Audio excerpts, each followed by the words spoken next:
What is going on, guys? Blink here, back with a new guide. In this guide, I'll be explaining ways you can minimize being pinched by other opponents. Also, the V-Bucks giveaway is still going on, so make sure to visit the link in the description to enter. And lastly, don't forget to subscribe and turn on notifications as opposed to Amazon gift card code in the comments every time I upload. By turning on notifications, you'll have a way better chance of getting here first and redeeming that code. Anyways, guys, let's get to this guide. So, in this situation, we were focused on a team up ahead and got surprisingly pushed.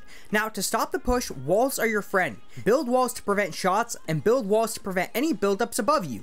Now, I got pushed and had to beat this player for the high ground. In the process, I was able to get stairs above him and make a quick stair edit before he got away. Unfortunately, the first time he did get away, and once again, it's the same procedure. I'll go up and build stairs above him, and then make a quick edit before he once again tries getting away. Both times he was going for that wraparound, and had his back turned as he never expected a quick edit right away. I'll tell you guys this right now, speed and accuracy is super important on build-offs.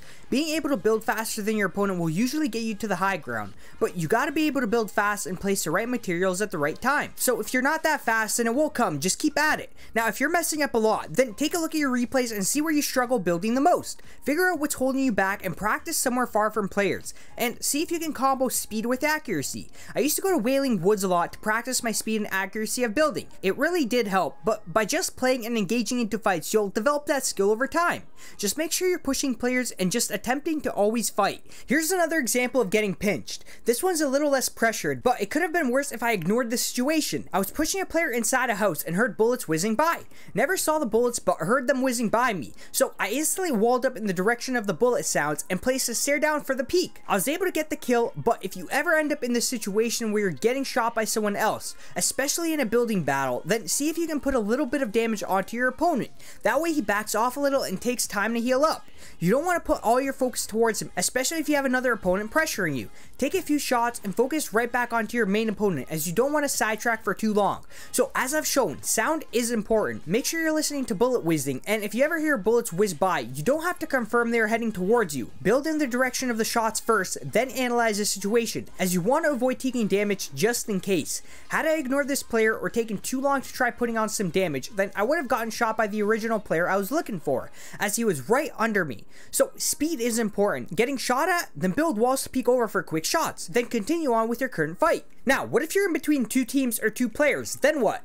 Well, you'll need to build in both directions. Now, you might not need to build as many materials as I did, as you don't want to get stuck in that building phase and not even put the pressure back. Now, I was getting shot by a minigun, and the counters to the machine guns are to shoot back, as they aren't as accurate as your AR or sniper. Now, I did have to build in both directions, and what you want to do is build a lot. So, whenever you're facing these miniguns or LMGs, you want to peek over, and if it's too much pressure, then keep building backwards until you have enough materials in front of you. The extra materials will allow you to peek over without needing to rebuild. Now, to conclude this example, you just have to make sure you're building in both directions. Make sure you put the pressure back right after, as a lot of players will keep spamming those building materials and they could have peeked over 10 seconds ago without any issues. So I'll continue on this example, as the minigun player had his teammate come over a few seconds later. I was focusing on the players in the fort, and I can hear a player running on wood right behind me, and once again, do not confirm it, just build.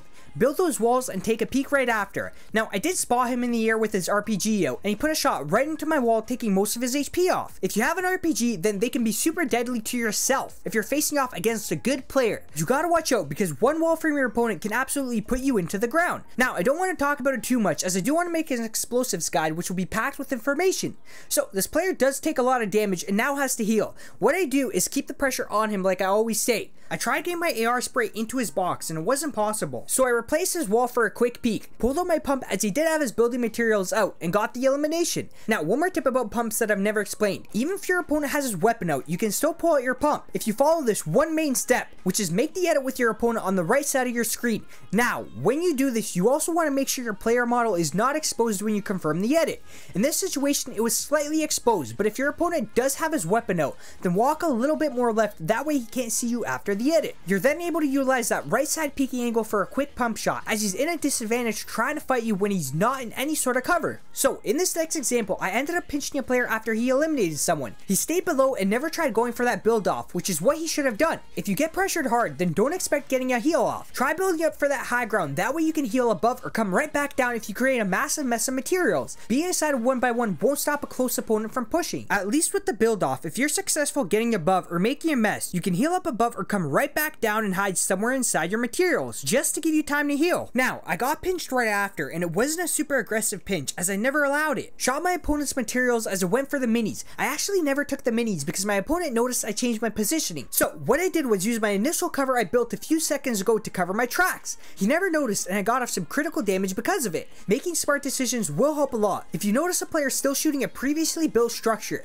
then see if you can change your positioning to throw him off. Use previous cover you built as an advantage. This is actually similar to a video I made about catching your opponents by surprise. In this guide, I explained about sometimes not needing to build at the first engagement. Now, this situation is super similar except you're already in a fight, so it works both ways. Now, I made a push on this player and got the elimination, as once again, he did not challenge me for that build off, which could have at least given him time to get his heal off. Now, as I healed, I got pushed right after and built right up for that high ground. As I built up, I made sure to build behind me as my opponent was behind me, got above him, and instantly put the pressure on him for that elimination. Now, before we finish off this guide, this last example might be the main issue for some of you, which is not building while healing after a fight. If you're at least taking a medkit, then box yourself in for the heal. It's a super easy lineup for a quick death, so try preventing it by taking cover whenever you can. If you get pressured pretty hard, then go for the build up as you're looking for two key scenarios. Once again, beating your opponent to the high ground or making that material mess, that way you can hide in it and heal. So remember these key things. Make sure you can react to players close by building those walls as soon as possible. If you get shot at from another opponent, then try shooting back to do some damage, but don't focus on it for too long as you want to continue your current fight a few seconds later. If you're getting sprayed at from multiple directions, then build those walls in both directions. You want to build enough support so you can peek one of your opponents without getting hit through your materials. Build for the high ground if you get pressured hard. You won't have time to heal, so see if you can get above your opponent to heal or create a big mess of materials. That way you can drop down and heal somewhere down below without your opponent finding you as fast. And lastly, don't forget to build cover before you heal. You don't want to finish off a sweet fight and then get eliminated a few seconds later. Well guys, that's it for this guide. Hopefully I've helped some people out, and a like and a sub would be greatly appreciated as it does help me out a lot. Anyways guys, thanks for watching, and I hope you have a great rest of your day or night, and I'll see you on the next one.